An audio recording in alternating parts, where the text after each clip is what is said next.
Selamat datang di channel Suara Papua ID, suara dari hati rakyat Papua untuk dunia. Di sini, kami mengupas fakta, membahas realita, dan menyuarakan kebenaran tanpa batas. Tetap bersama kami, karena suara Papua adalah suara keadilan. 4 serangkai Yahudi penentu dunia masa ini. Benjamin Netanyahu, Donald Trump, Elon Musk, dan George Soros. Benjamin Netanyahu adalah pemimpin Israel yang tak terkalahkan saat ini. Ia mampu mengalahkan pros kejahatan yang diciptakan Iran di Timur Tengah, Hamas, Hizbullah, Suriah, Houthi, dan Iran sendiri. Dia sudah berhasil mengubah peta gelap di Timur Tengah tersebut. Donald Trump, Presiden Amerika yang menguncang dunia saat ini dengan berbagai kebijakan luar negerinya. Selain kebijakan-kebijakan besar dan populer terhadap luar negeri, salah satu kebijakan penting adalah ia menutup Departemen Pendidikan. Kebijakan ini diambil untuk menutup dan membersihkan demonstrasi anti-Yahudi di berbagai universitas di Amerika. Selain itu, ia batasi mahasiswa luar negeri yang pro-Palestina dan deportasi mereka keluar. Elon Musk, milioner pembuat dan pemilik satelit dunia, antara lain satelit Starlink. Tentu satelit adalah pemantau bumi, maka apapun di bumi tidak luput dari pantauannya.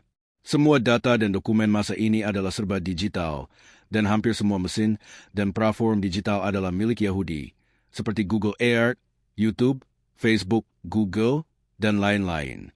Semua mesin dan platform ini terkoneksi ke satelit. Maka semua big data ada di tangan Elon Musk dan sangat mudah dikendalikan dengan menggunakan ia. Buktinya, Israel serang Hizbullah dengan meletakkan alat komunikasi 2.000 orang korban, mati dan luka. Lalu mengapa Presiden Iran, Raisi dan menlunya jatuh dari pesawat? George Soros, konglomerat Yahudi, dan ia mampu meruntuhkan ekonomi negara-negara di dunia dengan cara beli saham dan jatuh kurs dan saham yang berdampak pada krisis ekonomi dan politik. Contoh Inggris tahun 1990-an, Indonesia 1998, India dan banyak negara lain. Apakah Soros sudah masuk dan beraksi di Turki saat ini? Karena Erdogan memusuhi Israel, hari ini mereka semua bersatu dan menggoyangkan dunia termasuk PBB. Negara-negara yang benci Yahudi hari ini berlutut dan mohon ampun kepada Yahudi. Mengapa mereka tidak meminta bantuan kepada Hamas, Hizbullah, Houthi, dan Big Boss mereka Iran? Mama Retno benci Israel dan Yahudi, serang dan permalukan Israel di berbagai forum PBB dan forum internasional lain.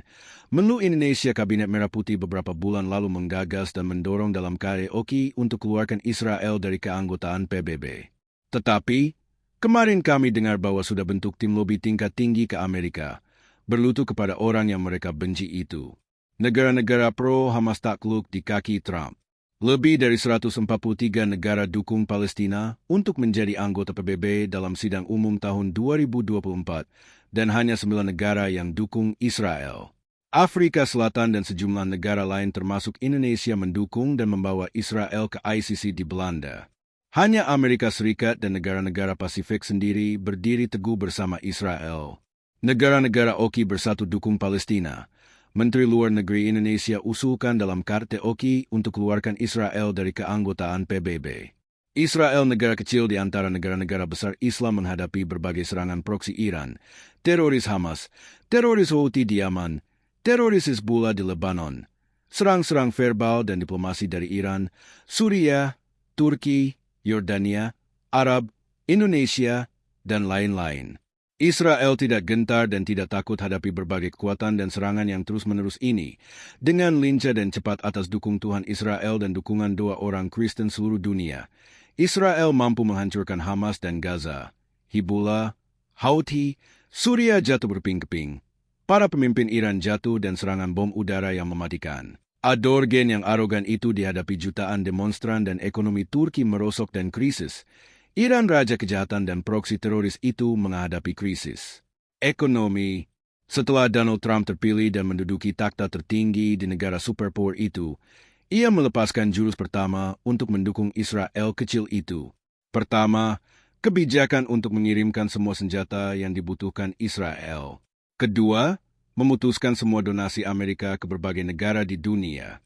Ketiga, bantuan AS di badan PBB untuk mengurus bantuan Palestina diputuskan dan lembaga PBB itu dikategori sebagai organisasi yang membiayai teroris. Keempat, Amerika dan Israel tidak mengakui ICC dan ICC sebagai lembaga yang mendorong teroris. Kelima, Amerika dan Israel resmi keluar dari beberapa anggota badan PBB seperti Komisi HAM. Kelima, Trump umumkan militer Amerika menyerang Houthi di Yaman dan mengancam Iran. Keenam, Donald Trump mengeluarkan tarif resiprokal perdagangan ekonomi dengan banyak negara di dunia. Meskipun Israel sudah dikenakan tarif 17%, tetapi pasti akan ada negosiasi karena Trump dengan sebagian besar menterinya adalah orang Yahudi dan pro-Israel. Donald Trump sendiri adalah keturunan Yahudi yang berasal dari sebuah kota kecil di dekat Frankfurt am Main. Hari ini negara-negara yang menjadi lawan Israel dan Amerika itu kebingungan dan berlutut di hadapan Donald Trump untuk minta pengampuan dan keringanan atas tarif resiprokal tersebut. Kekuatan Yahudi global, dinamika Timur Tengah, pengaruh terhadap geopolitik dunia, dan dampaknya terhadap isu Papua. 4 serangkai Yahudi penentu dunia masa ini. Hari ini, dunia sedang digoyang oleh kekuatan 4 tokoh besar Yahudi. 1. Benjamin Netanyahu. Perdana Menteri Israel ini tidak hanya mampu bertahan, tapi juga mengalahkan proksi-proksi kejahatan yang lahir dari Iran, Hamas di Gaza, Hizbullah di Lebanon, Houthi di Yaman, dan langsung menghadapi Iran sendiri. Dengan dukungan strategis, Netanyahu mengubah peta gelap Timur Tengah menjadi lebih bersahabat terhadap kepentingan Israel. 2. Donald Trump.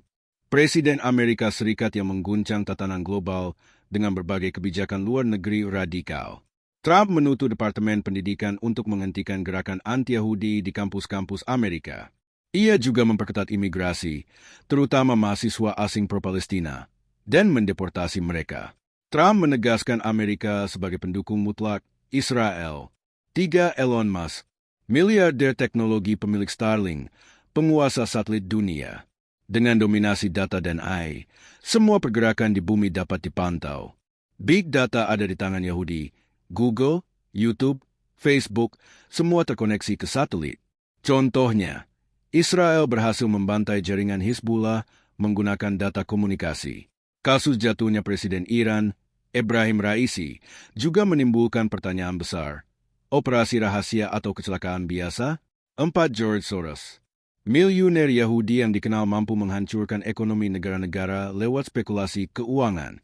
Inggris, Indonesia, India, semua pernah merasakan dampaknya. Kini, apakah Turki menjadi target berikutnya karena keberanian Erdogan melawan Israel? Peta dunia berubah, Israel dan Amerika pegang kendali. Walaupun lebih dari 143 negara mendukung Palestina menjadi anggota PBB 2024, kekuatan nyata tetap di tangan Amerika dan Israel. Negara-negara Oki hanya bisa bersuara, tapi tak punya kekuatan ekonomi dan militer untuk menandingi.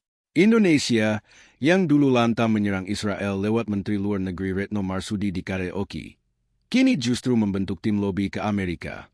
Ironis, melawan di podium, berlutut di belakang layar. Negara-negara pro-Hamas kini takluk di kaki Trump. Israel kecil, sendirian di tengah gempuran diplomasi, serangan teroris, dan kampanye global. Tapi Israel tidak gentar, malah membalas dengan telak, dibantu teknologi, data, dan kekuatan militer Amerika. Dampak kepada Papua, kebangkitan permintaan merdeka. Ketika dunia tunduk kepada Yahudi, dunia Kristen pun bangkit menyuarakan keadilan. Papua, sebagai wilayah mayoritas Kristen, melihat peluang. Isu Papua merdeka bisa mendapat momentum baru karena peta politik internasional kini lebih terbuka terhadap bangsa-bangsa kecil yang tertindas, apalagi jika mereka berpegang pada nilai-nilai Kristen dan hak asasi manusia. Dunia sedang bergeser. 4 serangkai Yahudi menentukan arah dunia masa kini. Bagi rakyat Papua, ini adalah saat untuk bersiap, bersatu, dan bersuara. Seperti Israel kecil yang berdiri di tengah badai, Papua pun suatu hari akan bersinar di tengah bangsa-bangsa. Terima kasih telah bersama kami di channel Suara Papua ID. Terus kobarkan suara keadilan, kebenaran, dan kebebasan untuk tanah Papua. Sampai jumpa di pertemuan berikutnya. Tetap semangat dan Tuhan memberkati.